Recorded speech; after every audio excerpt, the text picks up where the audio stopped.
அனைவருக்கும் வணக்கம். நான் உங்கள் சோமிகா. நான் பேச வந்த தலைப்பு பெண் குழந்தைகளுக்கு நடக்கும் வன்கொடுமைகளை பற்றி பேச வந்துள்ளேன்.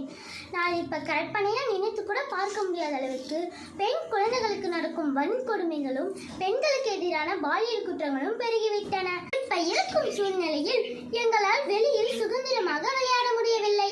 நாங்கள் வெளியில் போய் விளையாடும் காலம் மாறி செல்போனில் வீடியோ கேம் ஆடினாலும் குழந்தைகள் பத்திரமாக இருந்தால் போதும் என பெற்றோர்கள் நினைக்கிறார்கள். குட் ஹேபிட் பேட் ஹேபிட் என்று சொல்லிக் கொடுத்த காலம் மாறிவிட்டது. குட் டச் பேட் டச் என்று சொல்லிக் கொடுத்த காலம் வந்துவிட்டது. நான் ஒன்று மட்டும் கேட்கிறேன், நீங்கள் மட்டும் தெருக்களில் ஓடி ஆடி விளையாடின பல்லாங்குழி, பம்பரம், நொண்டியாட்டம், கண்ணாமூச்சி, ரயில் வண்டி நாங்க விளையாட வேணாமா? ஒரு பெண் 12 மணிக்கு தனியாக நடந்து போனா சுதந்திரம்னு சொல்வாங்க. ஆனா ஒரு வயது குழந்தை கூட பட்ட பகலில் வீதியில் விளையாட